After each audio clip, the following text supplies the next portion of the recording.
Some men will be lessons, and some men will just be a waste of your time. And one man will be the man that God has for you. And I want you to know that this man does exist, but you need to learn how to recognize him and receive him so that you can experience an amazing relationship. So I'm going to lay out some clues for you so that you can be better at recognizing that guy so that you can actually experience the great relationship. So let's get to it. Clue number one is you will be attracted to him. Because a lot of women have been led to believe that they should give men a chance they're not attracted to. When you remove physical attraction, you will see respect start to dwindle. You will see admiration start to dwindle. You will see affection start to dwindle. The quality of the relationship suffers when there is no attraction. Now, we can acknowledge and recognize that women in general can be attracted to more than just how the man physically looks. So his ambition, his intelligence, the way that he speaks to you, him being funny, all these things can make him more attractive in a woman's eyes. But that's why I'm using the word attraction and not looks.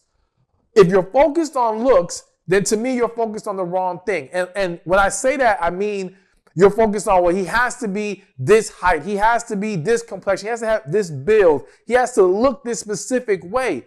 And though there's nothing wrong with you wanting what you want or having your preferences, I don't shame anyone's preferences.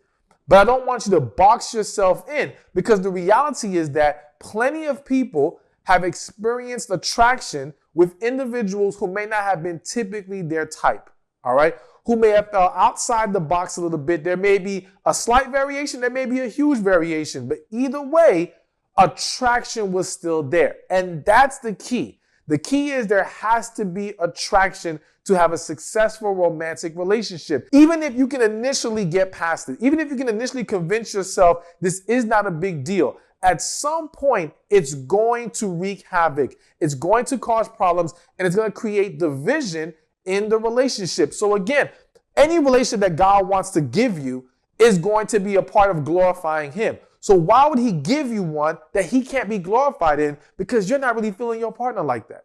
You're not really drawn to your partner like that. You don't even want to touch your partner like that. And yes, satisfying each other's needs within marriage, all right, is a part of what the whole union is for. So understand that attraction must be in place, but it does not have to be about specific looks. Next on the list, you will share the same values. Too many times, people are trying to, as they say, I always forget the sayings I want to say, as they say, force a round peg into a square hole, or a square peg round, whatever. Anyways, the point is they're trying to mismatch, all right? And they're mismatching based on the fact that the values are not the same. You're trying to put two people together that are not on the same page. Maybe because you do have a high level of attraction. Maybe because he is a nice guy. And maybe you actually do talk to him well. Like maybe the communication is great. You guys can talk to each other. And please understand, like, if this guy is the right man God has for you, it's going to be more than, it's going to be all these traits, to be honest with you, all right? And I'll sum that all up at the end. But the point is here, you can't overlook the glaring issue of you two not being in alignment with each other because you have decided you want this man. And this is the mistake so many women make. They find this man, and again, for whatever reason, you have tunnel vision. And you become blind to the red flags, or you become willfully ignorant to the red flags because you don't want to throw anything off from getting what you have determined you want. But God knows what you need. You know what you want. And what you need is going to always be better than what you want. And what God has for you is always better than anything that you can imagine. So you cannot get caught up in your own perception of things. And you've got to tap into your intuition, tap into your spirit, talk to God. Make sure you're not being led astray by your own desires, all right?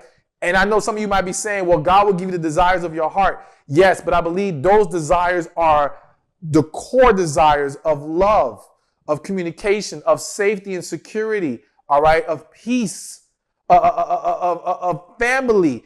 These real core desires, God's not really stressing over, well, I'm going to make sure this dude is 6'3", okay? Or he's not stressing over, oh, well, he has to, when he comes to you, be a six-figure guy. And I'm not, again, shaming any preferences, but I want you to know that God wants to give you the man that's going to make you happy, that you can have an amazing life with, and sometimes that fits outside of a box that we've imagined for ourselves. But anyways, to get back to the point, the values have to align. You guys have to be on the same page. You have to want the same things. And when that is there, then yes, this is a good clue. Okay, we're at least moving in the right direction. Having the same values within itself does not say this is the right man for you, because there's going to be plenty of men who share your values. But that has to be a piece of the puzzle. And if it's not, it cannot be ignored. It cannot be dismissed. Hey, thank you for watching this video. Be sure to check this one out right here, and I'll see you there.